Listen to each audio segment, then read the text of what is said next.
Hello, friends. So good to be with you today. Got a question for you. Have you ever had an encounter or an experience with someone that you thought was an angel? A lot of people have talked about that. They've made statements like, well, we were in trouble and this person showed up out of the blue who we didn't know, and suddenly things begin to change.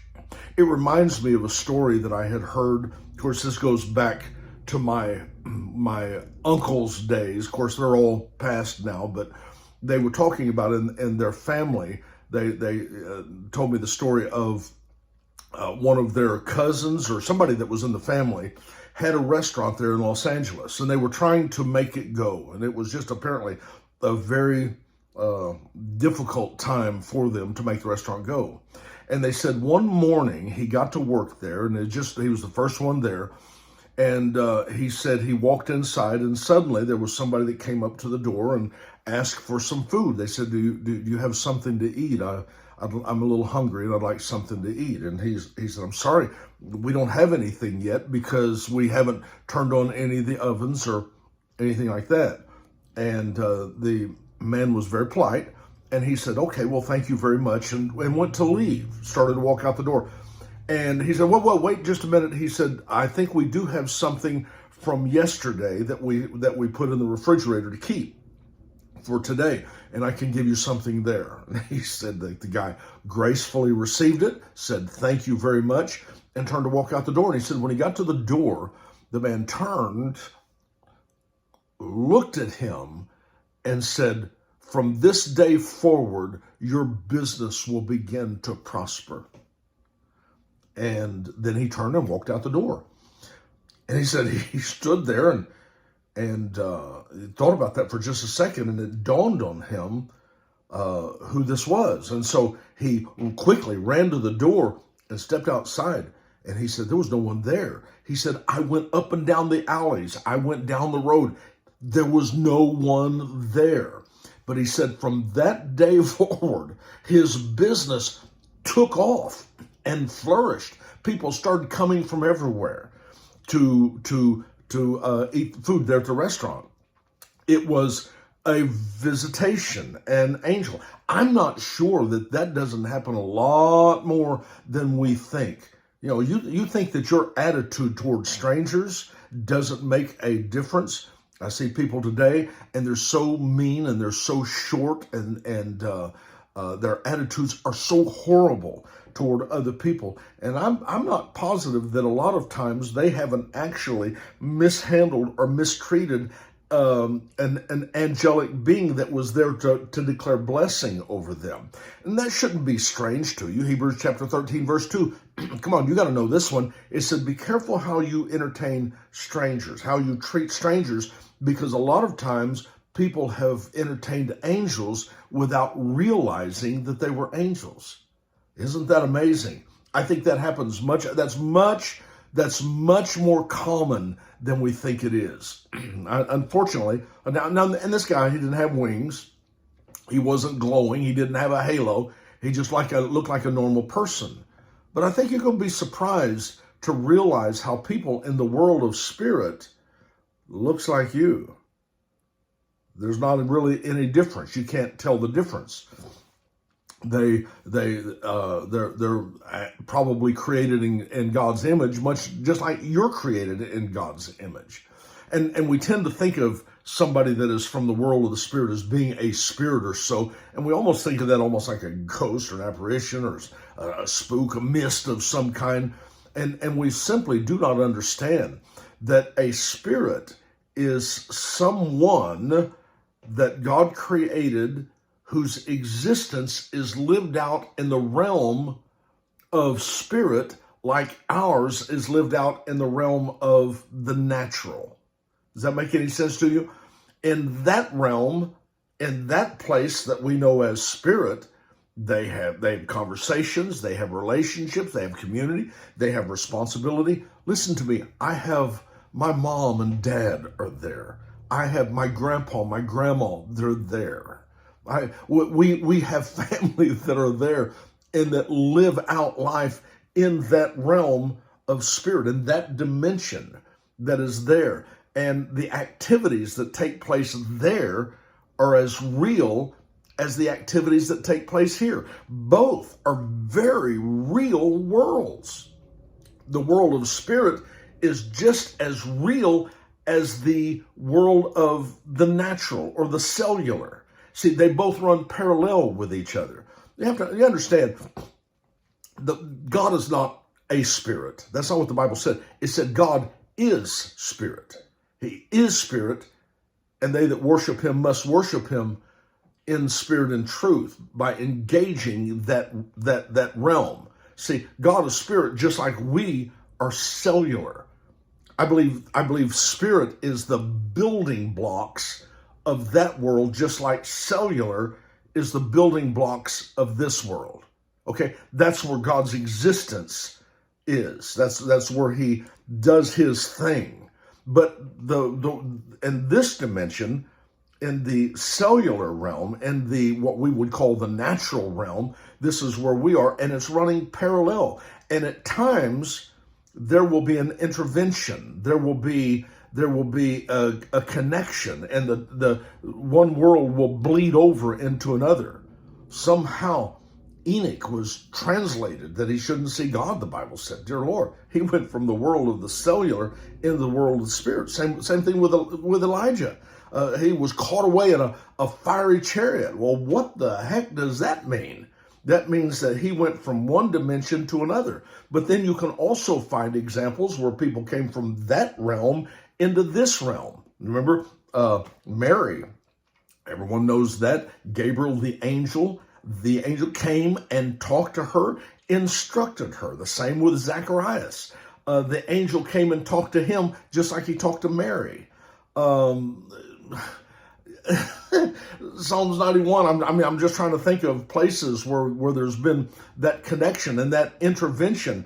So the angel of the Lord encamps round about them. Now, we may not be able to see them, but the angel of the Lord are present. They're around us. They're ready to intervene. They're ready to step from that realm to this one at God's command, at his word. And don't think that there hasn't been times whenever there was a connection, what we almost want to say, a physical connection from angels into this realm, because that has happened. One classic story is whenever the angels came and they were talking to Abraham. 3 angels that came talking to Abraham, and they sat down and ate with him. Now, they ate with him, and the 2 angels got up and headed towards Sodom. They were going to destroy it, is what they were going to do. Because God just simply said, I've had it all this place I'm taking. They went to destroy it. And of course, they engaged Lot that was there. Abraham had been interceding for it. They engaged Lot. But when the time came that fire and brimstone was going to fall, they took Lot by the hand and pulled him out. That wasn't some spooky thing, Casper, transparent, I'm going through that it was something that was tangible there that came here and connected with a tangible here. And please forgive me for overkill on this, because I just want you to see that the world of spirit is not an unreal world. It's not something that's strange. I think about when the children of Israel in the wilderness, and the manna fell, and it called it angels' food. Now, I heard, this is stuff, angels, do they eat? Well, apparently they do. And I had heard one theologian describing that, and they were trying to describe what that manna looked like, and said it was like a little loaf, little bread, kind of like a sweet roll. I thought, oh, thank God. Oh, maybe that's my sugar appetite calling out for me. But the fact is, that world is as real as this world.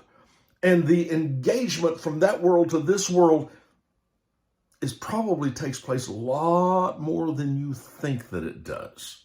I mean that. And you were designed for that. Have you ever thought about that? God created you from his word. He created you, and because you are not just your body. This is the thing that gives you authority in this realm. This is cellular. But you are spirit. that's going to live forever, as long as God lives. You have a soul consisting of your mind, will, and emotions, and you live in a body. You were actually designed for the connection between the world of the spirit and the world of the natural.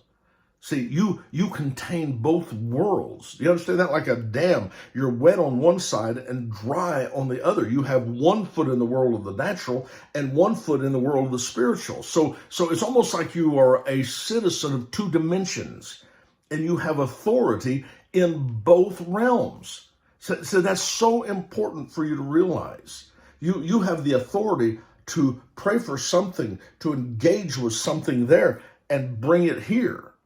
And so the 2 worlds aren't so far apart, and it's important that you realize that you will entertain angels. Angels are probably very much involved in your life, much more than you realize. You may have been engaging with somebody for quite some time that is actually from that dimension, and you know that there's something different about them. You're just not sure what in the world it is, but still, it's real. And I believe that in the days to come that we're going to see more and more and more connection, more, I want to say angelic visitations. And even I have to wrestle myself to think, I'm not talking about an angel who stands with great wings going out and glowing. I'm talking about those that have been assigned here from there. So that happens in your life. That happens in your life. And it's really important that you recognize that and position yourself for it. It might even cause you to be nicer to people. What an interesting concept. Well, because your behavior and your attitude can offend the Spirit of God. You can start getting out of love and start getting mean with people. You can forget it. God is not going to bless what he doesn't want more of. And so you have to understand how important that this is for you. It's important. You have an opportunity. Now, real quickly, you might say, why can't I see it? I don't know. Somehow, dimensionally, if I could say it like that, it's like it's there. It runs parallel with us. It's not like angels are way off somewhere. They literally encamp round about you. They're close. Now, we can't see them. I believe they can see you, but I don't think you can see them. And it may be that our eyes have been dimmed to the place that we only see in a limited way. Well, even science will tell you that. It'll tell you that we only see certain aspects of light, only certain dimensions of light. We don't see everything that there is to see. And it may be that because of that, we have actually been created to only see in a limited way, to only see things on this realm, in this dimension. See, there was a time whenever Elijah, he had his prophet Gehazi with him, and they were surrounded by the enemy, and the enemy was coming to kill them. And the prophets responded to his servant who said, they're here to kill us.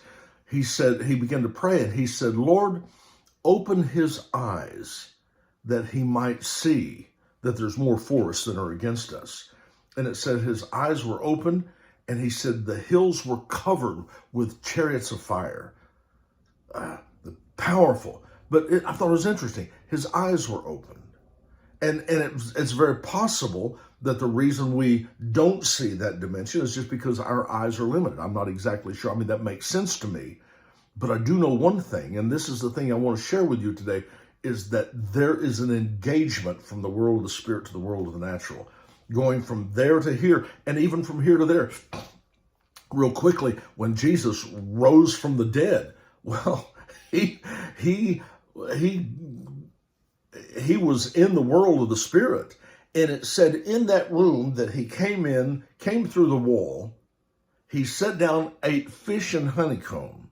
And when he finished, he walked back through the wall. Now that fish and honeycomb didn't stick to the wall. He stepped from the world of the natural into the world of spirit. from the realm of the cellular to the realm of spirit. So you have to understand that there's an engagement going back and forth. I think we're going to see more of that. I truly do. I think we're going to see more of that.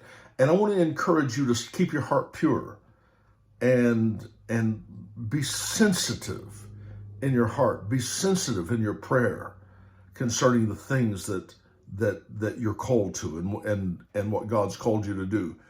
And I promise that all of the things that you need to do, that the angelic host, they hearken to the voice of God's word.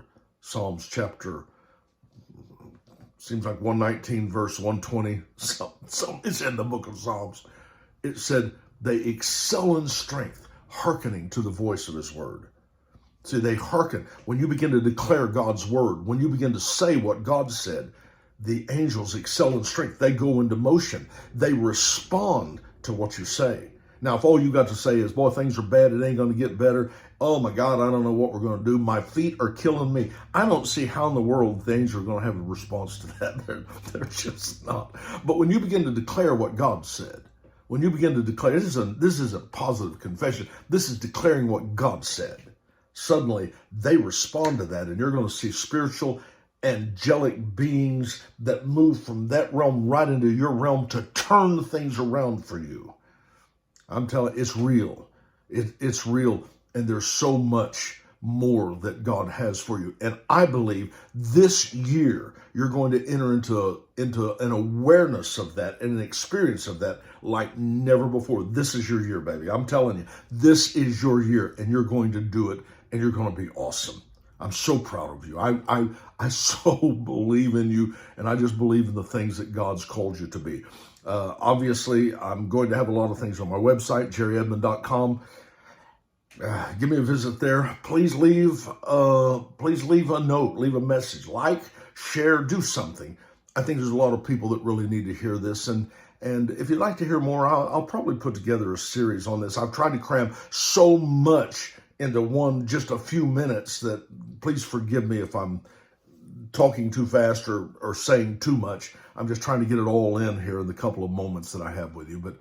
But I really hope this will kind of at least spark your interest in the things that are happening around you all the time.